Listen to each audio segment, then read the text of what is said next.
Méditation du jeudi. Si vous savez cela, heureux êtes-vous, pourvu que vous le mettiez en pratique. Chères sœurs et frères, la péricope que nous venons d'écouter nous rappelle l'épisode du Jeudi Saint, qui nous introduit dans le mystère de la passion et de la résurrection de notre Seigneur Jésus. En effet, avec la Sainte Seine, Jésus fait son testament et nous laisse un héritage à perpétuer en mémoire de lui. Par ailleurs, deux grands gestes symboliques de Jésus sont au cœur de l'action, à savoir le lavement des pieds et l'institution de l'Eucharistie. Plusieurs thèmes se dégagent de ce texte. Je nous propose de méditer ce matin sur ceux de l'humilité et du service, en rapport avec le lavement de pieds qu'effectue Jésus à l'endroit de ses disciples. Aujourd'hui plus que jamais, le monde a besoin de témoins, de personnes capables de vivre la vérité du message d'amour de Jésus dans son authenticité et dans sa radicalité. La foi chrétienne nous enseigne que la vraie religion qui plaît au Seigneur, c'est la religion du cœur. Et la péricope que nous venons d'écouter vient justifier cela.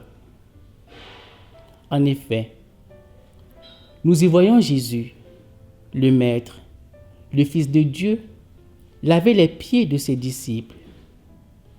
Quel beau geste d'amour! Un amour qui ira jusqu'au bout par le don de sa vie.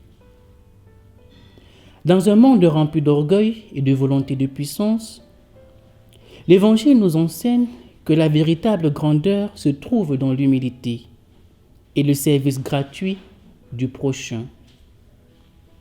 Chères sœurs et frères, notre être chrétien en ce XXIe siècle est très exigeant. Il ne suffit pas de connaître et de réciter les belles paroles de la Bible. Jésus nous invite à faire un pas de plus, c'est-à-dire à les mettre en pratique. Le Seigneur nous interpelle sur la nécessité de vivre notre engagement baptismal par des actes concrets dans notre quotidien. Si Dieu seul peut donner la foi, il nous appartient en tant que chrétiens de rendre témoignage.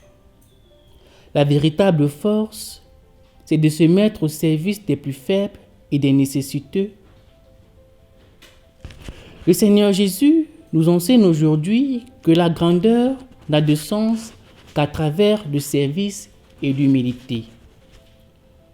Par ailleurs, l'humanité fait face depuis quelques mois à une crise majeure.